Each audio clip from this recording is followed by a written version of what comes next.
이 씨름은 혈과 육을 상대하는 것이 아니요 통치자들과 권세들과 이 어둠의 세상 주관자들과 하늘에 있는 악의 영들을 상대함이라. 13절 그러므로 하나님의 전신갑주를 취하라. 이는 악한 날에 너희가 능히 대적하고 모든 일을 행한 후에 서기 위함이라. 아멘. 여기까지 좀 더 인사할까요? 잘하셨습니다. 하나 더 반갑습니다. 반갑습니다.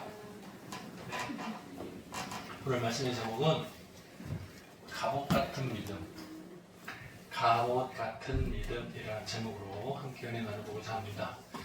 갑옷, 이게 뭐죠? 갑옷 본 적 있어요? 박물관 같은데. 아, 봤어요? 봤어요? 그거 보면 저 광화문에 가면 이순신 장군 칼 차고 있잖아요. 그게 갑옷이에요. 아세요? 이순신 장군 광화문에 가면 동상 서 있잖아요. 칼딱 이쪽인가? 헷갈리네. 왼쪽이에요, 오른쪽이에요? 이거 예전에 OX 퀴즈 나오고 그랬는데 오른쪽이에요? 왼손잡이에요? 오른쪽이에요? 오른손잡이에요? 직접 갔다 와요. 확인. 오른손잡이에요? 진짜? 이쪽인 것 같은데? 오른쪽이 왼손잡이 같아요. 나중에 저 사진 검색해가지고 확인. 자, 그게 갑옷이에요. 갑옷. 가죽이나 동물의 가죽을 벗겨서나 쇠붙이를 붙여서 옷을 만드는 거예요. 왜? 공격할 때 막으라고. 그렇죠. 화살이 같은 건 칼이나 공격받을 때 막으라고 옷을 곱게 붙이는 거예요. 적의 공격을 방어하는 목적으로 갑옷을 입습니다. 지금은 여러분들이 갑옷이 아니고 추워서 두툼한 옷을 입죠. 겨울은 추위를 막기 위해서 두툼한 옷을 입죠. 비슷한 것 같아요. 이건 전쟁 때니까. 자, 그러면 우리가 싸워야 될 적은 누군가? 여러분의 적은 누굽니까? 북한이에요? 미국이에요? 중국? 러시아? 어디에? 우리의 적은 누구예요? 누구? 북한인 것 같아요? 우리나라의 주 적은 북한이다. 네. 우리 교회 이 방송이 전 세계에 나가기 때문에 조심해야 될 것 같습니다. 우리가 성경에서 읽을 때 우리가 싸워야 될 적은 누군가 이렇게 말할 때 사람을 의미하는 게 아니에요. 성경에 나오는 것은 사람과 싸우는 게 아니에요. 그러니까 교회는 사람과 사람이 싸우는 걸 가르쳐 주는 곳이 아니에요. 그래서 그런 말이 있어요. 죄는 미워하되 사람은 미워하지 마라. 이런 말도 있거든요. 자, 보세요. 사람과 싸우는 게 아니고 그 사람 속에 유혹 들어가 있는 마귀와 싸우는 거예요. 좀 어렵죠. 이해하기 어렵죠. 우리는 일반적으로 사람을 대하기 때문에 사람을 미워하는 거지, 보통. 일반적으로. 갈등에 있는 사람을 서로 미워하고 싸우고 이렇게 하는 게 일반적인데, 좀 깊이 생각해보면 그 사람이 잘못이 아니라 그 안에 사단이 잘못이다. 그 적은 사단 마귀다. 이렇게 생각을 하는 거예요. 자, 마귀하고 사람하고 싸우면 누가 이겨요? 마귀하고 사람하고 싸우면 누가 이겨요? 사람이 마귀를 이길 수 있어요? 어때요? 사람이 이제 마귀가 올 때 사람이 이길 수 있어요? 어떻게? 닭 모가지를 비틀어서 피를 뿌려 어떻게? 노란 종이에다가 빨간색 글씨 써가지고 딱 붙이고 딱 나가는 거야? 어떻게? 소금을 막 뿌려? 어떻게?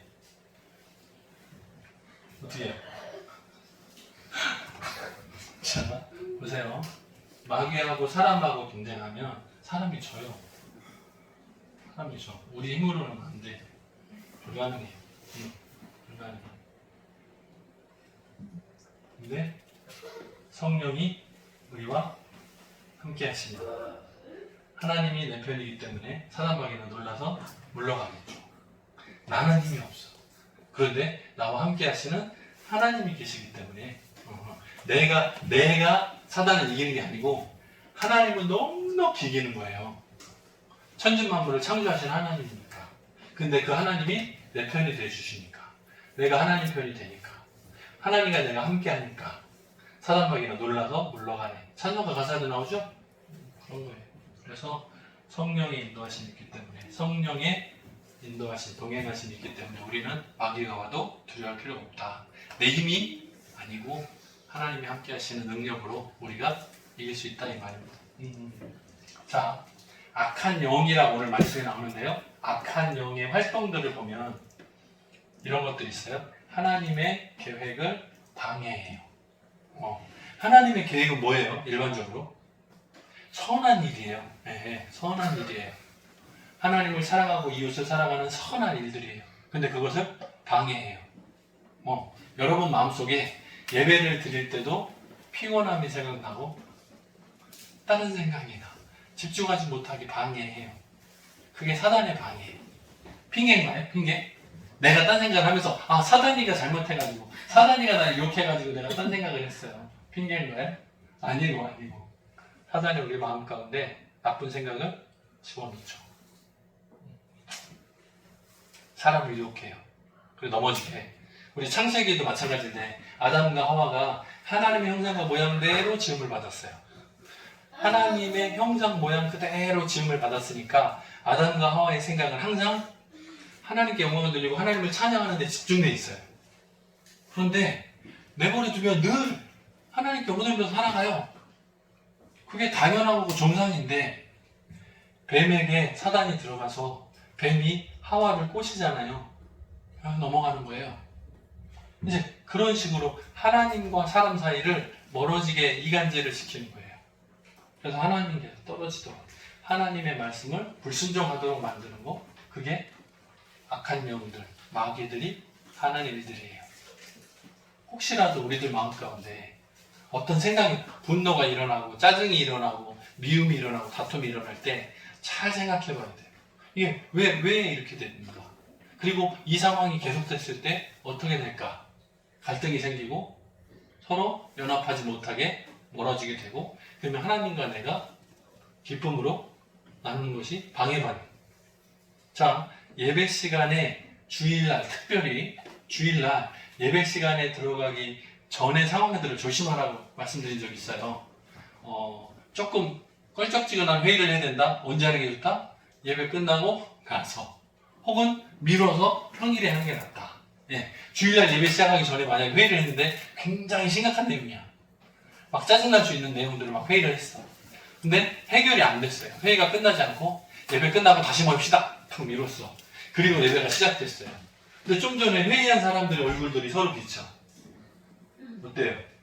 예배 집중이 어렵다 하는 거예요. 곤란하다 하는 거예요. 그냥 조심해야 되겠죠. 그래서 예배를 위해서 다른 것들, 분주한 것들을 다 밀어놓거나 보류해두고 예배에 집중할 수 있도록 그렇게 하는 게 좋겠죠. 자, 그 다음에 연약한 성도들을 공격합니다. 마음이 약해지게 만들어요. 의욕이 사라지게 만들어요. 그래서 내가 빨리빨리 건강을 찾아서 예배의 초소로 달려가야지라는 생각이 필요해요. 네, 다 마찬가지거든요. 그런데 그 마음을 자꾸 약하게 만드는 거예요.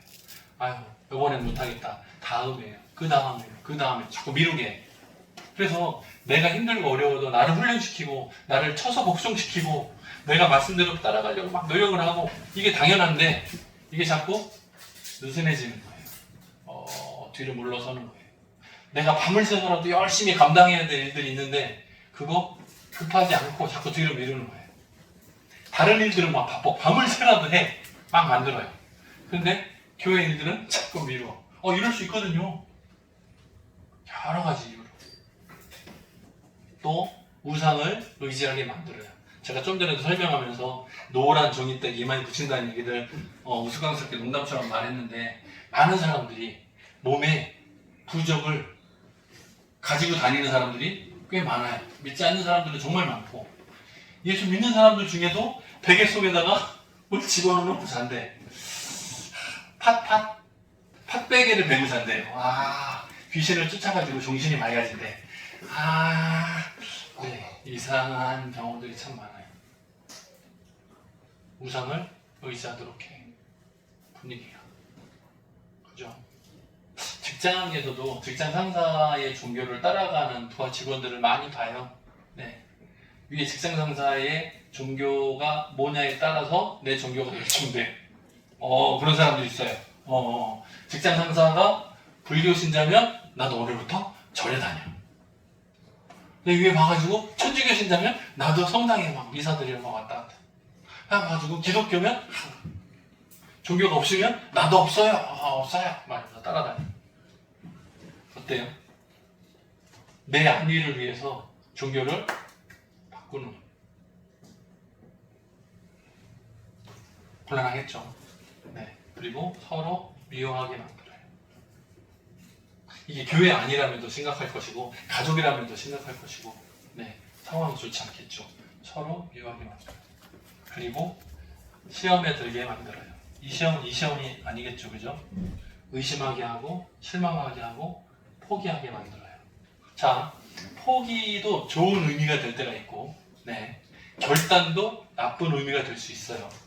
상황에 따라 달라요. 그죠? 좋은 일은 열심히 해야 되고 결단이 필요해요. 근데 나쁜 일은 포기해야 되고 멈춰야 돼요. 끊어야 돼요.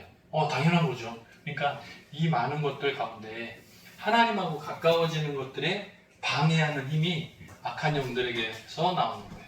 이걸 우리가 조심하고 경계해야 된다는 말입니다. 오늘 말씀에 갑옷이 나와요. 갑옷. 이제 이게 그 다음을 읽으면 전신, 온 몸이라는 거예요. 전신, 몸 전체에 갑주 다 끼워놓은 거예요. 다. 온 몸에 다 갑옷을 입는 거예요. 완전 풀 세트를 얘기해요. 진리의 띠 나왔어요. 허리에 채우는 뭐 그런 거겠죠. 허리띠와 같은 거겠죠. 근데 이거를 진리라고 했어요. 진리는 성경에서 누구요? 예수님하고 똑같다고 했어요. 그죠? 그러니까 늘 마음을 꽉 할 때 예수님을 탁 붙드는 거. 특별히 수어에서 배는 마음이잖아요. 마음 가운데 예수님을 딱 모시는 것 같은 느낌이 나죠. 콱 그런 느낌이 나죠. 자, 의의 흉배를 붙인대요. 이제 보통은 심장을 보호한다고 해서 호신경이라고 그러죠. 여기를 보호하는 쇠로 만든 뭐 예전에 우리 6.25 때 전쟁 이야기 듣다 보면 하모니카 불던 걸 밑주머니에 넣었는데 총알이 거기에 맞아가지고 살았다 뭐 이런 얘기도 있고 한데 어쨌든 이 몸을 보호하는 방법으로 두꺼운 쇠를 여기다 붙여놨었어요. 그래서 호신경이라고 하는데 의의 흉배를 붙이는 거예요. 예, 그래서 의로운 흉배로 가슴을 붙여서 담대하게 나갈 수 있도록. 아무래도 심장을 보호하는 쇠뚜껑이 하나 있으면 쏘봐 이럴 거 아니에요. 쏴봐 할 거 아니에요. 여기 보호막이 있으면 아무래도 담대함과 관련이 있는 부분으로 보이고요. 평안의 복음의 신을 신고 이렇게 돼 있어요. 그래서 발도 보호가 필요해요. 네. 우리가 보통 발 뒤꿈치 때문에 아킬레스건이라고 그러죠. 이 뒤쪽이 약한, 겉에는 강한데 이 뒷부분이 약한, 이것도 뭐 그리스 신화에 나오는 이야기이기도 하겠지만 복음의 신발을 신고 어디로 가든지 듣는 곳곳마다 복음을 증거하는 역할을 감당한다라는 의미가 있습니다. 그래서 믿음의 고백이 포함되어 있어요. 자, 그 다음에 믿음의 방패. 이것은 화전이라는 단어로 옛날 성경에서 쓰였는데 화살을 쏠 때 맨 앞에다가 불을 붙이는 거예요. 불을 붙여서 불타는 화살을 쏴요. 불타는 화살이 쭉 날아와서 꽂히면 거기에 불이 붙겠죠. 그래서 화전, 화살 전자를 써서 단어를 불타는 화살이라고 썼어요. 그래서 불화살이 날아올 때 방패로 막으면 탁 해서 불이 이렇게 붙겠죠. 꺼지겠죠. 그래서 믿음의 방어막이 필요한 거예요. 믿음의 방패. 그 다음에요. 머리는 생각이 있는 곳이니까 구원의 투구라고 돼 있어요. 그래서 생각 머리 부분은 생각, 구원에 대한 확신을 가지고 있는 그런 마음이고요. 그 다음에 성령의 검이라고 되어 있는데 공격, 유일하게 공격하는 무기인데 이것은 칼이에요. 이건 말씀으로. 예수님도 사단의 꾀임이 있을 때 40일 금식하신 이후에 사단의 꾀임이 있을 때 어떻게 물리치셨어요? 말씀으로 물리치셨어요.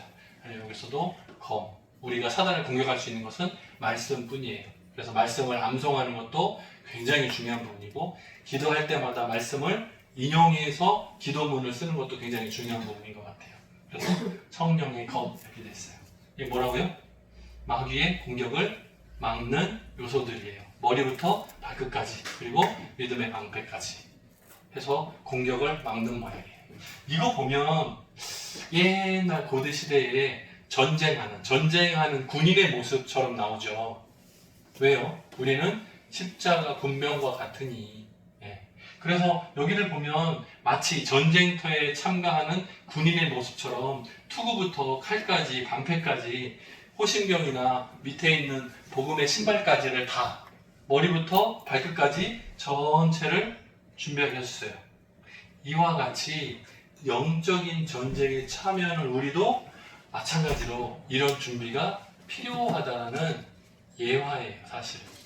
전쟁에 참여하는 군인의 모습, 완벽하게 준비된 그 모습처럼 우리가 신앙의 영적인 전쟁에서도 똑같은 준비가 필요하다라는 거예요. 그래서 우리가 누구랑 싸운다고 그랬어요? 사람하고가 싸우는 게 아니라고 그랬어요. 아까 혈과 육에 대한 싸움이 아니고 그랬어요. 마음 가운데 찾아오는 사탄, 악한 마귀와 싸우는 거예요. 그러니까 사람과 사람이 싸우는 거라면 운동을 해야 되겠지. 그죠? 육체적인 훈련을 해야 되겠죠. 사람과 사람이 막 레슬링하고 씨름하고 싸우는 거라면 몸의 훈련이 필요하겠죠. 그런데 이거는 영적인 전쟁인 거예요. 영적인 전쟁이니까 그거에 대한 훈련은 뭐예요? 진리가 필요한 거예요. 의의가 필요한 거예요. 복음이 필요한 거예요. 믿음이 필요한 거예요. 구원의 확신이 필요한 거예요. 성령님이 함께 하시는 그 능력이 필요한 거예요. 내 힘으로가 아니고 하나님이 함께 하시는 능력, 성령의 인도하심이 필요한 거예요. 내 힘으로 내가 하려고 훈련하는 게 아니고 성령께서 나와 함께 하시도록 간구하는 기도가 필요한 거예요. 믿음이 필요한 거예요. 말씀을 붙드는 것이 필요한 거예요. 갑옷과 같은 믿음. 이 말을 간단하게 설명하면 전쟁에 참여하는 군인처럼 영적 전쟁에 참여하는 우리가 갖춰야 될 믿음이 필요하다. 믿음의 방패가 필요하다 하는 말씀이에요. 이번 한 주간 동안 또 우리가 살아갈 때 하나님의 말씀을 붙들고 주님과 함께 동행하면서 말씀을 묵상하고 영적인 전쟁에서 싸워 승리할 수 있는 청하는 모든 가족 되시기를 주님의 이름으로 축복합니다. 같이 기도하겠습니다. 사랑이 많으신 하나님 아버지 감사합니다. 전쟁에 나아갈 때 군인들이 머리부터 발끝까지 온전히 갑옷을 입고 준비하는 것처럼 우리가 영적인 전쟁터에 나아가면서 마음 가운데 준비되기를 원합니다. 믿음의 준비가 있기를 원합니다. 구원의 확신의 준비가 있기를 원합니다. 말씀을 붙드는 우리들 되게 하시고 하나님의 말씀대로 순종하며 따라가는 우리들 되게 도와주옵소서. 감사드리옵고 예수님의 이름으로 기도드립니다. 아멘.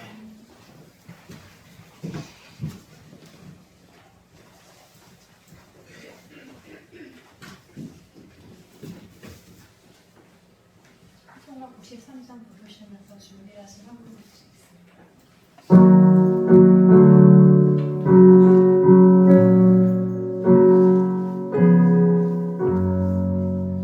예수는